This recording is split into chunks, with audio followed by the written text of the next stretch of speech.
If you have costochondritis pain and you haven't taken the time to explore what's going on around the back, you are potentially missing the biggest piece of the puzzle that has caused your costochondritis pain and is stopping your pain from going away.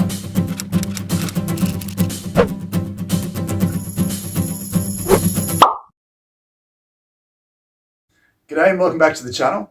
So in today's video, I want to touch on 7 things you must try if you're struggling to overcome costochondritis pain. Now these 7 things are based entirely on what I find work really well with my patients clinically. So if you're someone who's struggling to overcome costochondritis, maybe you've seen a whole bunch of therapists, you've seen a bunch of different doctors and you haven't found that fix, please give each one of these 7 things genuine consideration, because I want to make sure that you have all the tools at your disposal to try and fix this going forwards. So before we get into these 7 things to try, let me know down in the comments below what your costo story has been. Is it something that you've had for a long time? Is it a relatively recent thing? What caused your pain? What things have you tried that you feel have worked and haven't worked? Also, if you're going to enjoy this video, if you find it genuinely helpful, please consider leaving a like rating down below and subscribe to the channel if you are new. It's free. You can always unsubscribe later if this content isn't for you. And finally, if the information in this video genuinely helps you, please consider leaving a super thanks donation on the video. It's just a great way to help support the channel. Now, with that being said, let's get into the 7 tips.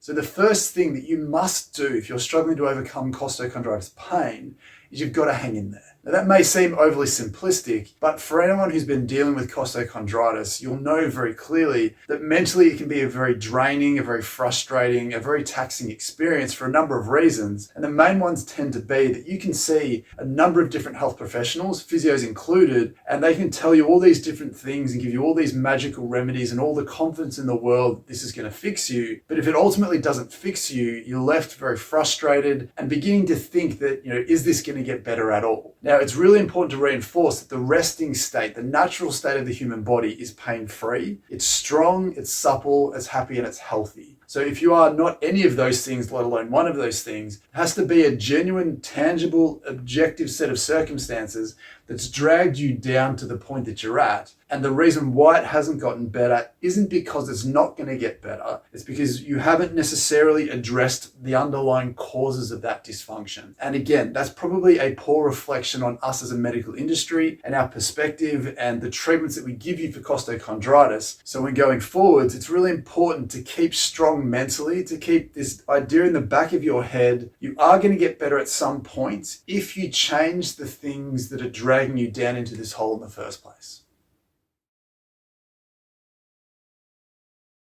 So the second thing that you must try if you're struggling to overcome costochondritis is you have to take a look around the back. Now, as I've discussed in a previous video on costochondritis, the perspective that I think the medical industry has completely overlooked, or at the very least misunderstands in a really powerful way, is that whatever's going on at the front with costochondritis is often a direct consequence of some hidden covert dysfunction at the back. And what I mean by that is, if you have a particular spot where your pain is, there will be a rib that attaches into that section. If you follow it to the corresponding joint at the back, you're most likely going to find an area that is stiff, tight, overloaded, that is completely missed if you're not willing to look for it yourself. So if you take a tennis ball or a lacrosse ball, and the spot that we want you to be in is we want you to start right on the spine in the middle and just come off from that. So we're not rolling towards the shoulder blade too much where we're going to hit the rib cage yet. The first thing we need to get to is just next to that spine. We want to hit the thoracic spinal joints and then move out a little bit wider to the rib joints as they attach in. And what we want to do is we want to get you to very, very gently lie down on top of the ball, just so it's resting next to that bump in the middle. So get a sense of whether it feels stiff, whether it feels dense, whether it feels tight or restricted. Also clearly take note of how tender it may or may not feel. And the very interesting thing here is compare the exact spot on the other side. Now, what we want to do with this exercise is we don't want you to get seduced by where your pain is, which may sound a bit silly. We actually care more about where the restrictions might be. The reason for that is your body doesn't care about left and right. It thinks of you as a body. In terms of the trunk, if I were to bunch up part of my chest hopefully you can see this, but it pulls slack from everywhere around it. It pulls slack from the other side, pulls slack from above, it pulls slack from below. Now, if this has become irritated and sore, we can definitely treat that if there is some muscle spasm there and some muscular tightness there. But if it's genuinely restricted on the other side, that's the side that we have to release in order to give everything a chance to settle down long term. We care about the side that feels the most restricted, the hardest, the stiffest, and the tightest. So getting back onto the exercise, once you've spent some time here and you found a spot that feels comfortable, you've got a couple of options. We can get you just to keep taking some deep breath into the ball. This is going to gently get the rib cage to move as well. But what it'll also get you to do is it'll get you to lift your arm up as high as you feel comfortable to include your shoulder into the equation. And as you're moving up closer to your shoulder, you'll find that the ball will get more and more involved with your shoulder motion. So depending on where your dysfunction is, depends on where you're going to spend the most time. So for me, as I come up a little bit higher, I feel it's a little bit restricted here. So what I want to do is I want to move my arm to its furthest point and then very, very gently start to oscillate in and out of that end range. And what you'll see in no time is as that joint starts to give, as the tissue over the top starts to give, I will be able to move my shoulder further and further. So I'm shearing free some of that restriction in the spinal joints. And once you've done that, then come back down again and then just gently move out onto the rib cage. Now this may feel a little bit more tender for a lot of people, but repeat the same process. Take a deep breath in, gentle breath out, repeat that a few times, then get your arm up and see where or if there is a connection to your shoulder so that you can shear that free. We want to make sure that the ball's constantly digging in to those areas and making those tissues give and release as much as possible. Most likely what you'll find is you'll hit one spot that may refer some of that pain or recreate some of that pain. That will give you confidence that you're in the right area. Just make sure that you're chipping away at any of the restrictions on that spot or around that spot to feed all the slack and the normal function back into that area. So I can't stress this enough. If you have costochondritis pain, and you haven't taken the time to explore what's going on around the back, you are potentially missing the biggest piece of the puzzle that has caused your costochondritis pain and is stopping your pain from going away. So please give that a go and let me know down in the comments how you found it.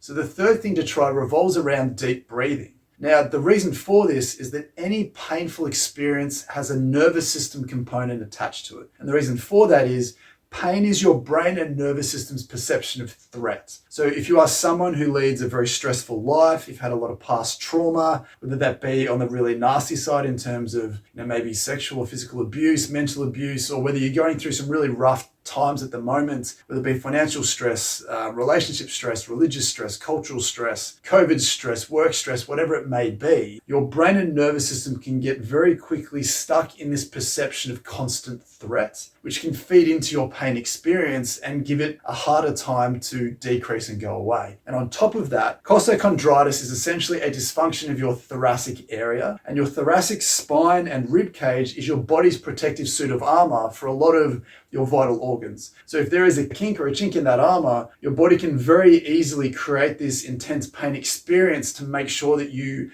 are very much aware and protect that area as much as possible. So for a number of reasons, that nervous system is a very important component that's often overlooked in costochondritis pain. And deep breathing is an amazing and effective way to try and get your nervous system to feel safer and give it the ability to down-regulate much faster than it would in general. Now, this is a really important concept because those stresses that we spoke about before aren't easily addressed. So if you've had some past trauma or you're going through some really stressful times at the moment, it's not as easy to click your fingers and make those things go away. And in a lot of cases, we don't have to. What we do have control over is your brain and nervous system and your body's reaction to those stresses. You can practice various deep breathing techniques to bring your nervous system down a few gears and make it more able to combat that stress. And for me, and what I find clinically works really well, is a technique called box breathing. This is something that you must try over a long period of time to see if you can get that nervous system to downregulate and get back on top of that pain. So what box breathing is, as the name implies, it's more of a circular breathing or a box breathing pattern. So depending on how good at this you might be, you might want to start at 3 seconds, and then as you feel comfortable, you might find you end up at 7 seconds or 10 seconds, depending on how you're going. But basically the idea is that if we start with 3 seconds,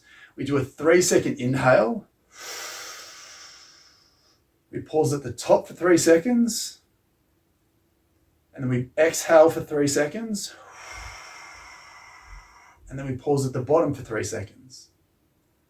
Before repeating that cycle as many times as you feel you need to until you notice a tangible shift in how stressed and upregulated and sensitized you may feel. But you want to cycle through 5 repetitions, 10 repetitions, 30 repetitions, whatever you feel you need to do to notice a tangible downshift in how you're feeling. And by doing that enough over time, you can cue that pain response into decreasing as your body feels safer to do that. It may take time to chisel away at that heightened state. So please, as with point 1, hang in there. Persist with it. Make sure that you see immediate results from when you do it specifically. Then make sure that those results are stacking up over time. So if you can start to understand what those stresses may be, then please do your best to get on top of that. But in the meantime, keep chipping away to make sure that you can get that nervous system under control.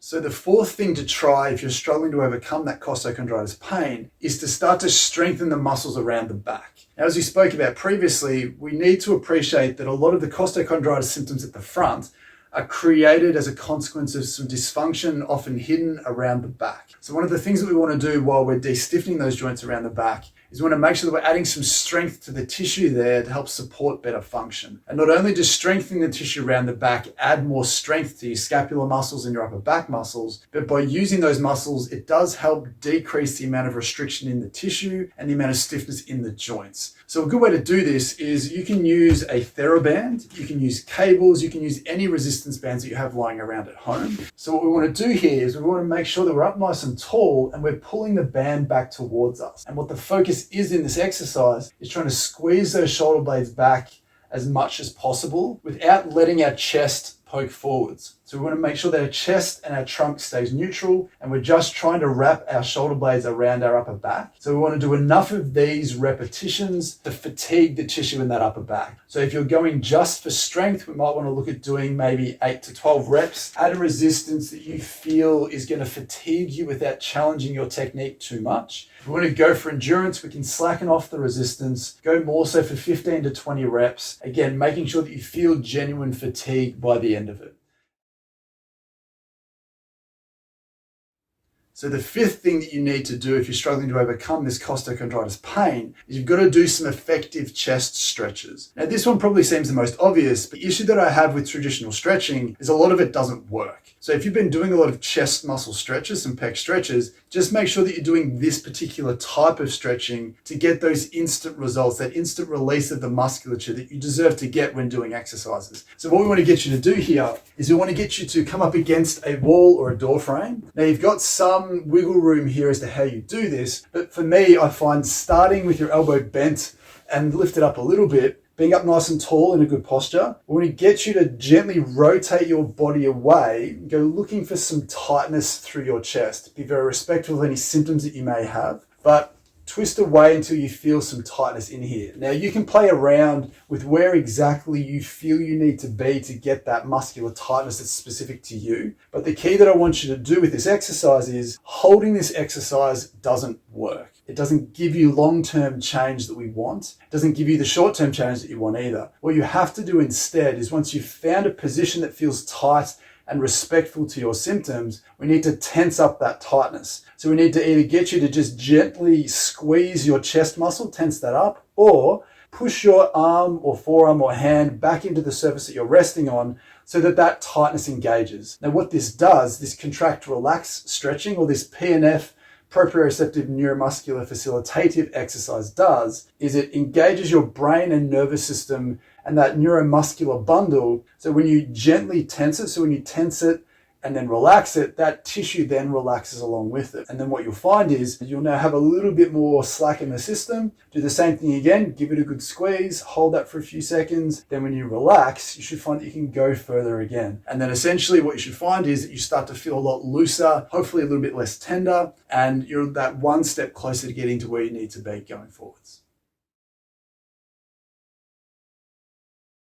So the 6th thing to consider in this video is that you must develop better postural habits. You have to take a step back and consider what positions you're putting your back and shoulders into every single day, consider where you may not be good enough, and then work hard to change that over time. Now, this is often a little bit of a controversial topic of conversation in the medical industry, and there's a lot of conjecture as to whether you can link any type of pain to less than ideal posture. But we know that when you take your ball and go hunting through your upper back for the areas that are corresponding to your costochondritis symptoms, you'll most likely find some specific areas of stiffness and tightness and restriction. And hopefully what you'll find is as you release those areas, you'll start to feel some pressure come out of the chest or maybe an improvement in your symptoms. As we spoke about at the start of this video, there has to be a reason why something is dysfunctional. And what I find clinically when talking about this with my patients, when you start having a conversation about the things that you do most throughout the day and the positions that you put your body in most throughout the day, whether that's a sitting shape, sitting at a computer, sitting on the couch watching TV, maybe you play an instrument or you drive a lot, or you don't sit down but you stand and lean over a lot doing certain things at a workbench or a kitchen or a desk or something like that. The positions and the shapes that you put your body in the most are the ones that we need to look at first and foremost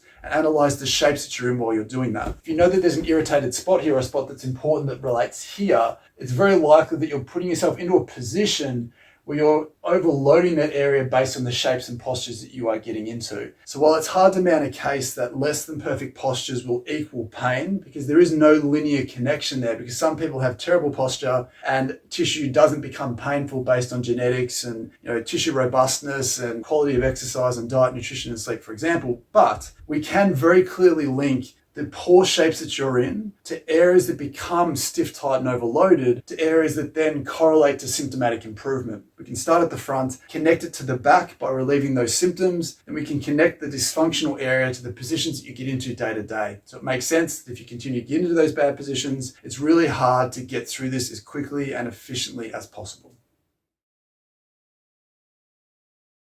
So the seventh thing that I think most people need to do when trying to solve their costochondritis pain is to try my Costochondritis course. Now, I put this course together as a way to try and help as many people as possible with costochondritis based on what I find clinically works with my patients. Now, a number of the tips that we've already gone through, plus a bunch of other ones, are in that course and based on repeatable, measurable, and observable results. So the things that I've tried that didn't get good enough results for my patients, put aside. I've just been working on the things that I find are genuinely helpful for my patients, and I'm hopeful that they are helpful for you as well. Now, what I wanted to do in this video is I wanted to create a special offer for those that watch this video. And for the next 15 people that click on the link in the description to that course, they'll get a further 15% off. So that's making sure that you guys can get a chance to do this course and receive the benefits that my patients are getting that are doing the same sorts of things. So with that being said, I genuinely hope that those 7 tips get you one step closer to solving your costochondritis pain. I hope that it better frames how you think about costochondritis and the things that are involved in creating it and perpetuating it going forwards. So please let me know in the comments down below how you found these things going forwards. Hopefully I'll see you on the course, but until then,